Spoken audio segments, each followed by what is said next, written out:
The moment Dan Goldman erupted wasn't just another heated exchange. It felt like a rupture in the carefully managed narrative surrounding one of the most sensitive political scandals in recent memory. As Pam Bondi attempted to deflect questions about the alleged Epstein-Trump email, her responses grew increasingly evasive, leaning on vague legal language and procedural ambiguity. But Goldman wasn't buying it. He zeroed in on the inconsistency. If there was nothing damaging in the communication, why hide it? Why stall, redirect, and refuse to give a direct answer under pressure? That's when the tone shifted. Goldman's frustration wasn't theatrical. It was pointed, prosecutorial, and relentless. He framed the issue not as a partisan attack, but as a question of transparency and accountability, hammering home the idea that the American public has seen this pattern before: delay, deny, and bury. What made the moment explosive wasn't just the accusation, it was the implication. By refusing to acknowledge or release the email, Bondi inadvertently amplified its significance. Goldman capitalized on that hesitation, suggesting that the concealment itself could be more telling than the contents. The room tightened. Observers could sense the shift from routine oversight to something far more consequential. This wasn't just about Epstein anymore. It was about who knew what, when, and why they chose to keep it hidden. Goldman's line of questioning painted a picture of a system protecting itself, and whether that perception is fully accurate or not, it's politically devastating. In that moment, Bondi wasn't just defending a decision. She was standing at the center of a narrative that continues to unravel, one unanswered question at a time. New York recognized.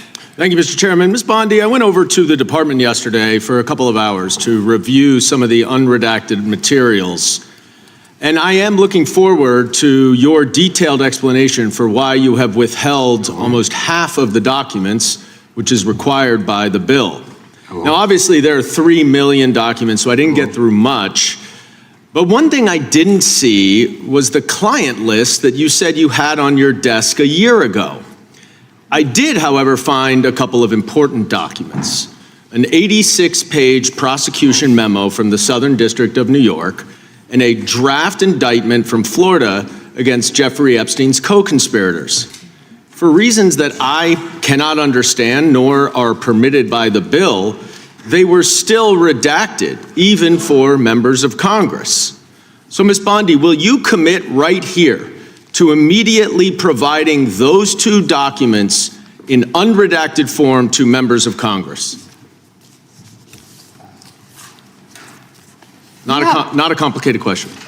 Well, I guess it is for you, because you have a law degree and those are privileged. Okay, they're not privileged, but we will discuss that later.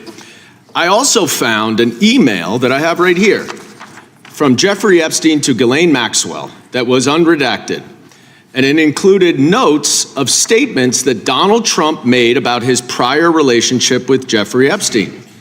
Now, there is no reason for this to be hidden from the American people.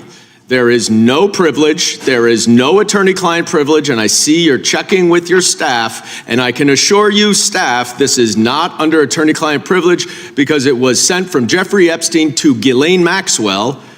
Will you commit to publicly providing the unredacted version of this so that the American people can understand the extent of Donald Trump's lies about his relationship with Jeffrey Epstein? You're about as good of a lawyer today as you were when you tried to impeach President Trump in 2016. Have you apologized for that in 2019? So will you unredact this? Will you unredact this? You were lead counsel on that. Privileged. I'm asking you, will you unredact this? Privileged. Privileged, of course. I look forward to discussing this more. Now, these are obviously improper redactions. Well, and let me stop for a minute. I'm talking. If they're not privileged, quiet. Don't yell at me. If they're not Mr. Chairman, would you stop the clock? This is on your time. It's not on Mr. Goldman. If they're not privileged, you used your improper redactions, you'll like my answer. To continue to protect, and they're not privileged, time belongs to the member. We'll be happy to release them. We'll stop the clock. We'll stop the clock. Time belongs to the member. Go ahead. Even though you used improper redactions to protect Donald Trump and other predators associated with Jeffrey Epstein, you did the exact opposite thing with the survivors and victims of this scheme.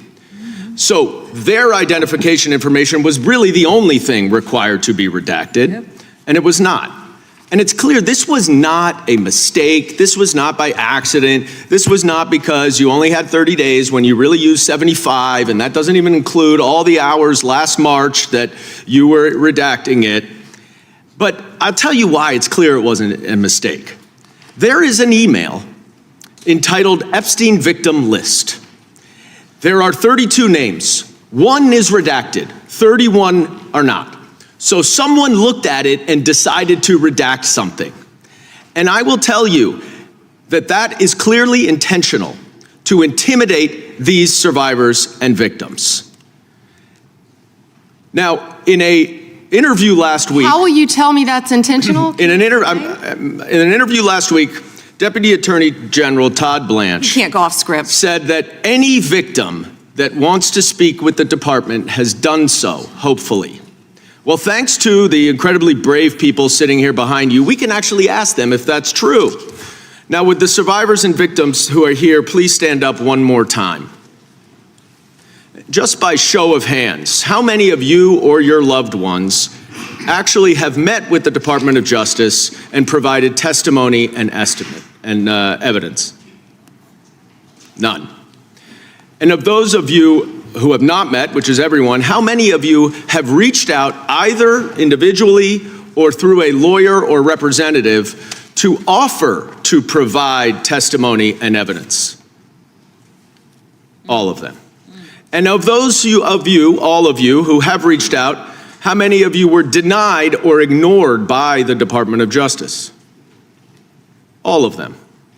And despite the shameful and despicable efforts by Ms. Bondi and her department to intimidate you, how many of you are still willing to speak to the Department of Justice? All of them. Well, Ms. Bondi, it looks like you have some more witnesses to talk to. Gentleman's time has expired.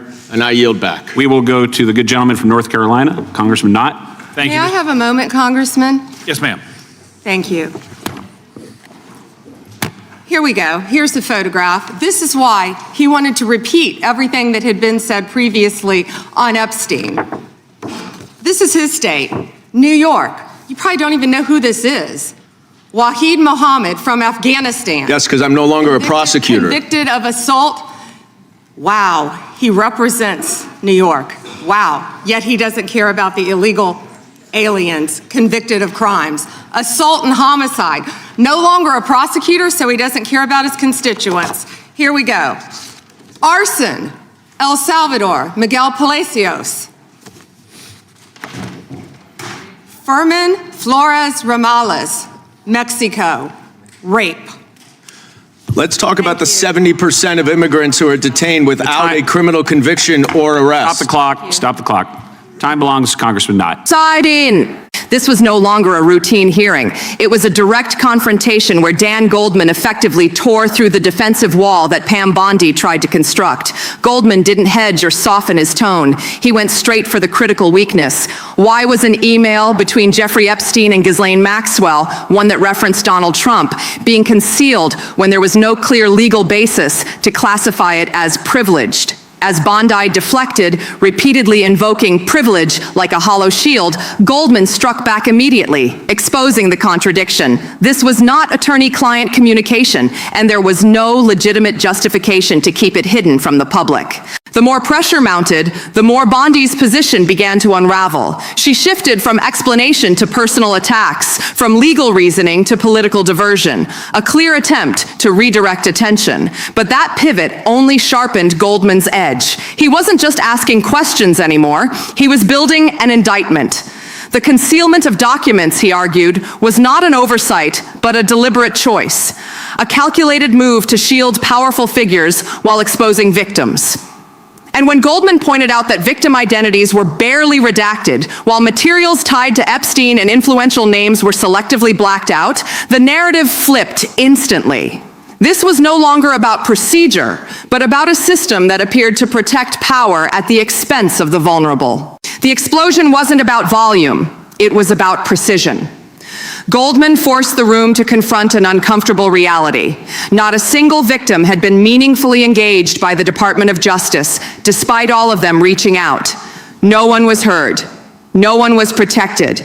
Meanwhile, documents that could clarify the relationships between powerful individuals remained locked behind layers of redaction. This was no longer about one email.